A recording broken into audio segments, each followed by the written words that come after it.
envelhecer é ótimo. Eu amo envelhecer. Minha mãe falando ontem. Ela falou, mas é lógico, filha. Se você não tá envelhecendo, você tá morto. Não é genial? Ela falou que ela tem esse pensamento há muito tempo, assim, que ela fica impressionada com as pessoas que não gostam de envelhecer, que têm medo de envelhecer ou ficam tentando parecer mais jovens, porque ela falou, ou a gente tá envelhecendo, ou a gente morreu. E claro que é um pensamento que às vezes quando a gente é jovem a gente não vai ter, mas quando você tem mais de 60 anos, isso vem na sua cabeça, porque alguns amigos seus já foram embora. Você já viu algumas pessoas indo embora.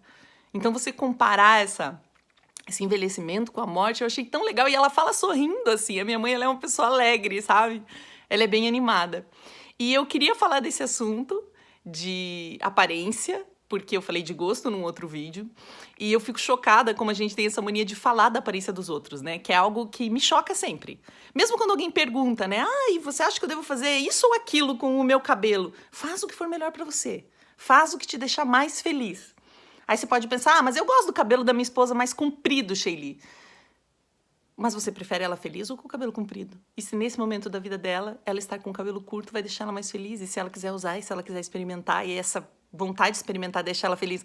Enfim, essas coisas são tão particulares que a gente dá opinião sobre os outros, é um absurdo na minha concepção. E a gente faz isso e a gente é pouco generoso. A gente é pouco generoso com a gente mesmo. A gente faz isso conosco, a gente fala muito da nossa própria aparência. Ai, esse meu cabelo não tá bom. Ai, essa minha unha não fiz. Ai, engordei. Ai, deveria isso, deveria aquilo. Há uns tempos atrás eu até fiz uma campanha, que era o Desafio da Essência. Ficar uma semana sem falar da aparência de ninguém.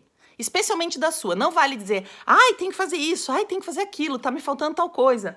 Não pode. Tem que pegar e se concentrar em não falar da aparência de ninguém, nem da sua. Tenta, uma semana, daí vocês me contam como foi. Foi muito legal na época, especialmente com criança, né? Que a gente sai falando para as crianças, dando opinião sobre a aparência delas, especialmente para as meninas. Linda, linda, linda, a gente não acha outros adjetivos. E muitas crianças pequenas chegam para mim e falam, eu tô linda, tia, eu tô linda. Elas já aprenderam que linda é o que elas têm que buscar ser, né? E é muito complexo isso. Isso vai nos perseguir a vida inteira. E eu acabei de ouvir um episódio maravilhoso de um podcast chamado Desqualificadas. O episódio é C de Framboesa. Ele é sobre um livro da Naomi Wolf chamado O Mito da Beleza. É encantador. E uma das coisas principais que elas falam desse livro é que nós, mulheres, né, a gente gasta muito, muito tempo e muita energia com beleza, em comparação aos homens. Mas especialmente quando a gente não come, porque existe uma coisa de você estar sempre de dieta, né? Quando a gente não come, não chega energia no nosso cérebro. Como é que você vai fazer um super projeto difícil se você está com fome? Porque muitas mulheres passam fome. Em vários momentos da vida, em dietas das mais malucas possíveis. Eu já fiz muita dieta na minha vida, eu desfilava quando eu era adolescente, assim, né? Eu fazia muito teatro e desfilava como modelo. O que é? Você tá muitas vezes com fome. Como você vai fazer um grande projeto? Como você vai fazer as coisas com fome, gente? E ela analisa isso, é desesperador. É um livro que não é novo, mas não mudou nada. Pelo contrário, as coisas pioraram. E elas contam tudo isso. Tem mais uma coisa que elas falaram muito interessante sobre, em comparação, assim, com os homens. Ah, que enquanto a gente gasta esse tempo, por exemplo, no salão fazendo a unha, os caras estão fazendo o quê? Vendo um futebol, descansando. Porque a gente também precisa descansar. Então, todo o tempo, veja só numa unha, elas vão fazendo cálculo. Você gasta um tempo para ir até lá, meia hora, 40 minutos para fazer, depois você tem que ficar parada um tempo até a unha secar. É um monte de tempo que a gente gasta numa indústria que ganha muito dinheiro com isso. A gente não ganha nada. Claro, às vezes a gente ganha porque a gente tem que entrar nesse padrãozinho para fazer algumas coisas. Mas muita gente ganha muito dinheiro com o fato da gente se odiar.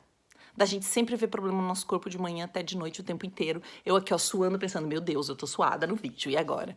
Então, ouçam esse podcast, porque ele tá muito bom, né? Fala bastante do livro, com uma convidada que é do outro podcast, do Pistolando. Recomendo muito. São coisas que a gente precisa refletir sobre. E tem mais um livro da Naomi Wolf que eu sou apaixonada, que chama-se Vagina, uma biografia, que conta um pouco da história da nossa sociedade, de como é construída a ideia do que é uma mulher através de como como nossos genitais são tratados ao longo da história, né? Começam como uma divindade, né? O nosso genital simbolizava a natureza, as deusas eram desenhadas à imagem dos nossos genitais femininos, e vira um xingamento numa parede de escola hoje em dia. Então, como que essa transformação se deu, né? Como a gente sai de algo que era sagrado para algo que vira profano e que vira vira outra coisa. Enfim, Naomi Wolf é uma super escritora, tudo dela é maravilhoso, esse livro Vagina é incrível, O Mito da Beleza é maravilhoso, e esse podcast Desqualificadas, o último episódio agora, né, que é o C de Framboesa, e também o Pistolando, que é a participação especial nesse podcast. Um beijo.